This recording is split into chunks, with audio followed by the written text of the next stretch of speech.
Berdasarkan data terbaru dari Canalys, Vivo dan Oppo sekarang udah jadi brand smartphone terlaris di Indonesia sepanjang kuartal 3 tahun 2021.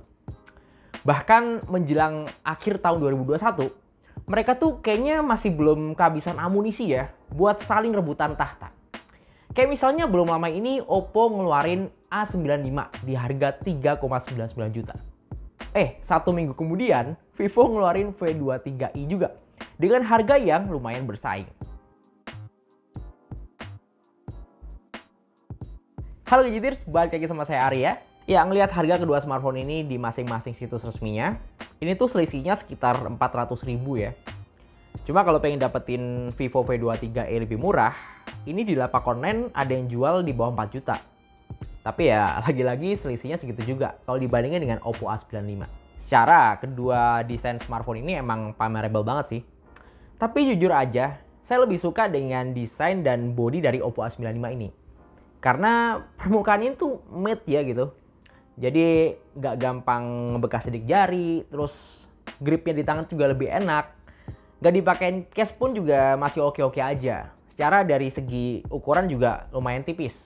Sementara Vivo V23e yang saya pegang ini tuh bodinya kerasa kayak kaca banget gitu ya. Ya keren sih, bisa langsung ngaca nih dari bodi belakangnya. Cuma ya konsekuensinya bodi belakangnya ini gampang ngebekas sidik jari pak. Kalau pengen yang lebih bersih dari sidik jari, bisa pilih varian warna yang satunya, yang Sunshine Coast. Itu tuh permukaannya lebih matte, tapi warnanya cenderung lebih gonjreng. Ya memang sih, secara dimensi Vivo V23e ini tuh menang tipis ya. Cuma ya ketipisannya ini ngorbanin banyak hal pak. Seperti nggak ada jack audio 3,5 mm. Terus slot SIM-nya juga pakai model hybrid. Jadi kalau mau pakai dua SIM, ya nggak bisa pakai microSD. Atau kalau mau pakai microSD ya cuma bisa pakai salah satu SIM aja. Terus yang paling kerasa sih kapasitas baterainya pak. Yang juga kena diskon. Jadi kapasitasnya cuma 4050 mAh aja. Ya kalau menurut saya sih body Oppo A95 ini masih cukup tipis gitu ya. Bahkan lebih tipis dari bolpen kantor yang biasa saya pakai sehari-hari. Tapi yang menariknya, dengan bodi setipis ini masih bisa nanam baterai 5000 mAh plus masih ada jack audio juga. Dan gak cuma itu aja sih, bodi A95 ini juga gak bikin insecure nih. Kalau sewaktu-waktu nggak sengaja ketumpahan air di meja, terus kehujanan pas abis pulang kerja, atau sesederhana abis cuci piring di wastafel, tangan masih basah, harus ngangkat telepon segera. Ya insya Allah udah cukup aman ya, karena bodi Oppo A95 ini sendiri udah punya sertifikasi IPX4. Yang mana ini udah tahan sama percikan air dari segala arah. Ya meskipun nggak bisa saya ekstrim dicelup ke air atau diajak berenang, tapi seenggaknya IPX4 ini tuh ngasih rasa aman gitu ya untuk penggunaan sehari-hari. Dan di kondisi basah-basahan yang kadang tuh nggak disengaja. Ini bisa bilang sebuah fitur menarik yang sayangnya belum banyak dipakai pak di smartphone kelas menengah lainnya, termasuk di Vivo V23e. Ya dengan harga yang lebih mahal, Vivo V23e ini emang punya daya tarik lebih di mesin dapur pacunya, yang emang gaming banget. Performanya udah mantap jiwa untuk ukuran smartphone kelas menengah. Secara dia udah pakai Helio G96 ya, Helio seri G atau gaming yang paling baru untuk saat ini.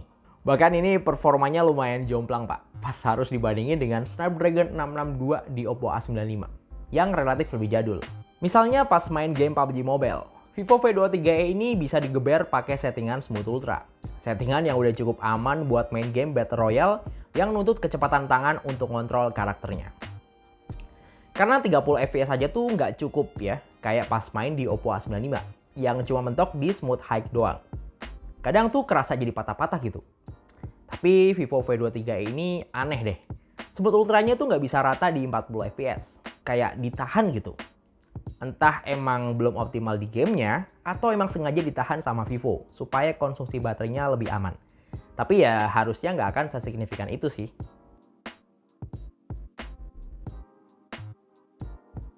Buat mabar Mobile Legends, keduanya sama-sama udah aman, lancar, jaya, sentosa pokoknya. Main dengan grafis ultra dan high frame rate, udah dapat rata-rata frame rate di 58-60 fps.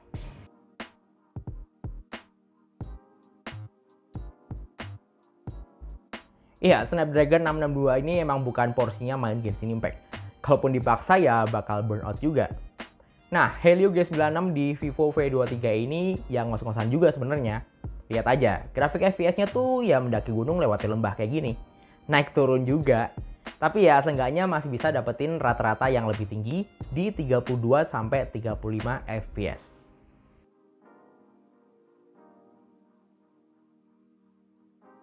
Kalau untuk suhu pas dipakai buat main game ya masih cukup aman sih. Main Genshin Impact sekitar 30 menit aja suhunya nggak pernah tembus di atas 45 derajat Celcius.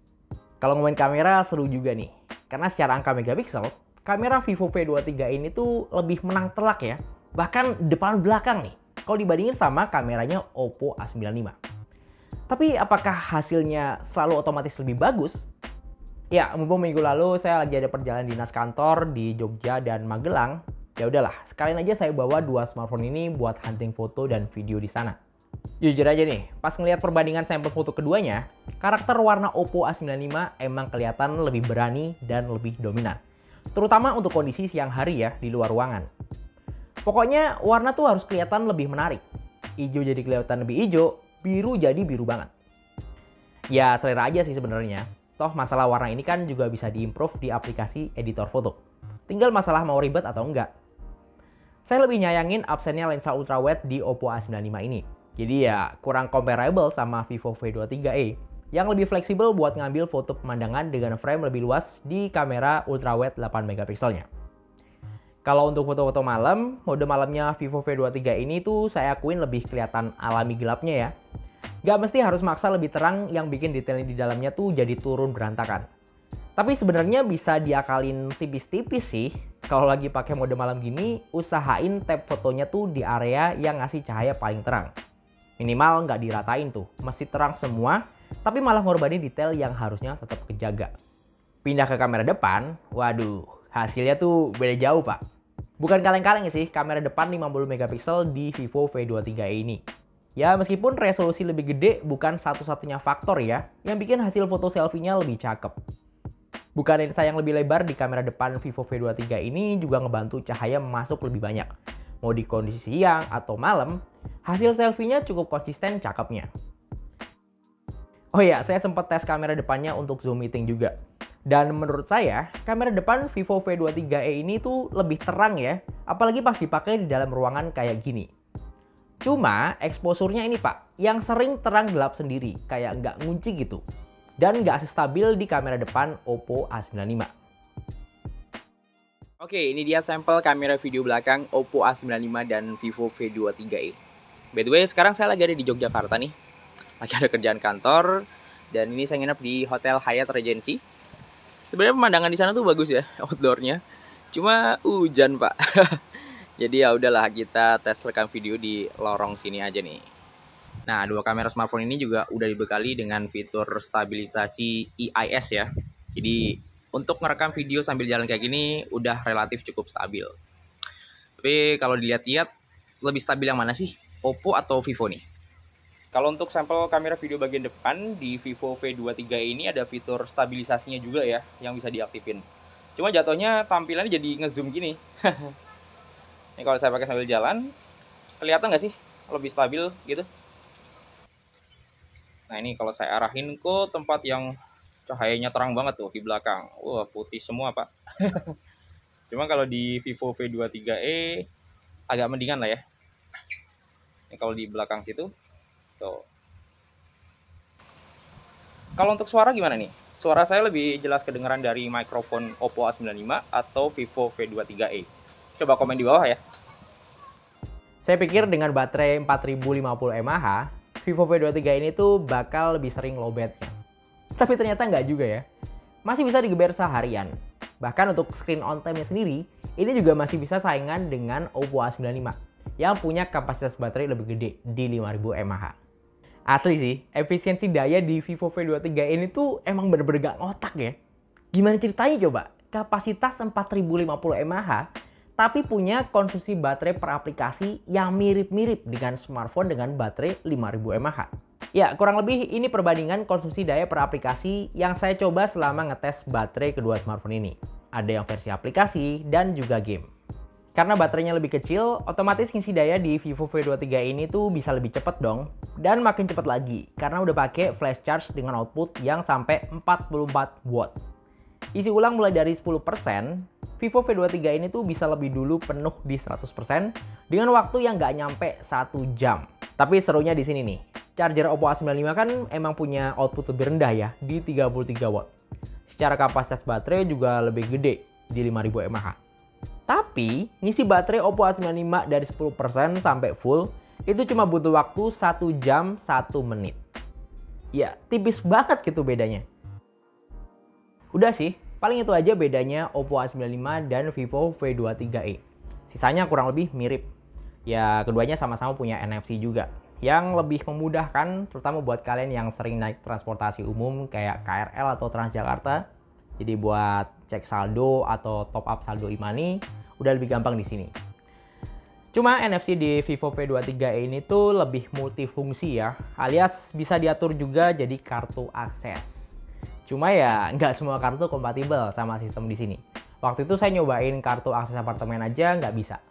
Untuk pilihan memorinya juga sama, yaitu di 128GB dengan RAM 8GB. Dan udah ada opsi buat nambah virtual RAM juga, yang ngambil sebagian dari penyimpanan internalnya.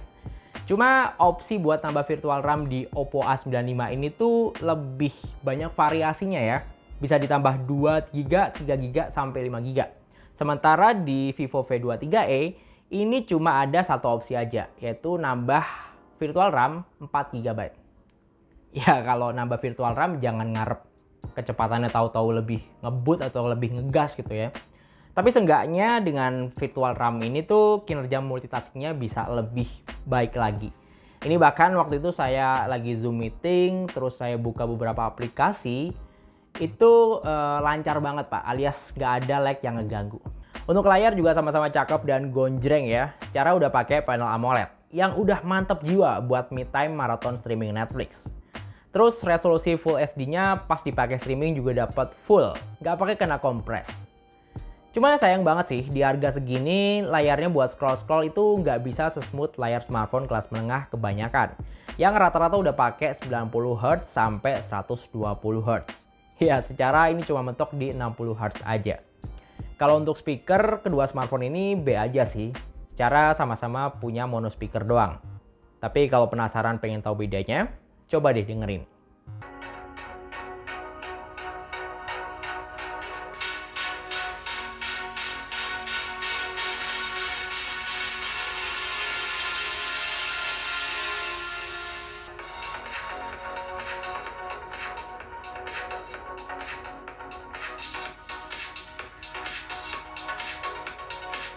Oke, jadi kesimpulannya, mana nih yang lebih cocok buat kebutuhan Anda? Oppo A95 atau Vivo V23e? Kalau menurut saya sih, Oppo A95 ini tuh lebih cocok buat Anda yang cukup gasrak pakai smartphone. Karena dibalik bodi cakepnya, ketahanan bodi dari smartphone ini tuh boleh diadu Pak. Oppo A95 ini seenggaknya ngasih rasa yang cukup aman gitu ya. Karena ketahanan bodinya yang emang tahan goresan, dan udah punya sertifikasi IPX4, yang mana ini lebih tahan percikan air yang nggak disengaja. Karena fitur ini tuh masih jarang ditemuin ya di smartphone sekelasnya. Termasuk daya tahan baterainya juga. Dan ini perlu diapresiasi ya, karena dengan bodi yang setipis ini, Oppo A95 masih bisa ditanemin baterai 5000 mAh. Yang seenggaknya ngasih waktu pemakaian lebih panjang, dan jadi nggak ketergantungan lagi sama colokan. Sementara Vivo V23 ini tuh lebih cocok buat Anda yang ngincer spek gaming. Ya, Helio G96 yang jadi mesin utama dari smartphone ini tuh udah aman banget ya buat ngelibas game-game HD zaman now. Ya meskipun di harga 3-4 jutaan ini masih kerasa agak mahal ya. Karena di harga 2 jutaan Anda udah bisa nemuin Helio G96 di Infinix Note 11S dan juga Realme 8i. Tapi jadi wajar emang sih kalau udah ngelihat kemampuan kamera dari Vivo V23e ini, terutama yang berhubungan sama kamera depan. Oke, segitu aja dulu video Oppo A95 dan Vivo V23e. Untuk ngecek spek lengkap dan link pembelian kedua smartphone ini, seperti biasa, Anda bisa cek linknya di kolom deskripsi di bawah video ini ya. Ya, terima kasih udah nonton video ini dan sampai ketemu di video berikutnya.